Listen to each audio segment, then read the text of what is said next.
Frontières. Et là, à cette heure-ci, on a déjà quelques détails. Oui, mes sources me disent en effet que c'est le 9 août, en principe, cette fameuse date retenue là, pour permettre à nos voisins, les Américains, de venir faire du tourisme au Canada via la frontière terrestre que vous voyez à Saint-Bernard-de-la-Colle. D'ailleurs, je vais me rendre tantôt, Jean-François, sur le terrain avec mon caméraman Étienne pour aller sonder un peu les commerçants, le maire de la petite municipalité de Saint-Bernard-de-la-Colle. Alors là, mes sources me parlent ce matin du 9 août, lundi 9 août, où les Américains, citoyens américains évidemment, citoyens permanents, doublement vaccinés, qui ont fait un test préalable 3 jours avant d'entrer à la frontière, test COVID, vont pouvoir franchir cette frontière terrestre, n'auront plus besoin donc d'avoir des raisons essentielles pour venir au Canada comme un travail, un boulot, pour pouvoir venir ici, pour venir profiter du tourisme montréalais, québécois, Québec, etc., peu importe la ville, ils pourront venir profiter. Alors, il y aura effectivement à 13h30 cette conférence de presse de Justin Trudeau, quelques ministres. Je sais qu'il y a un briefing technique qui est prévu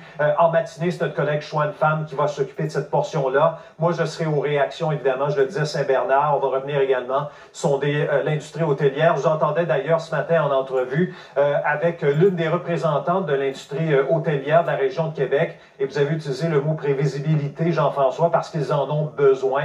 Elle vous parlait, je pense, en entrevue, Marjolaine, de ça, de ces congrès qu'on veut organiser, de ces grands événements qu'on veut organiser dans les hôtels et qui drainent effectivement beaucoup de touristes parfois. Et dans ce cas-ci, en principe, le 9 août, les Américains vont pouvoir traverser la frontière terrestre en fonction des critères que je vous ai dit là. Alors, citoyens américains, citoyens permanent, doublement vacciné, test COVID négatif, évidemment, 3 jours réalisé 3 jours avant de franchir cette frontière. Les détails seront dévoilés à 13h30 en conférence de presse.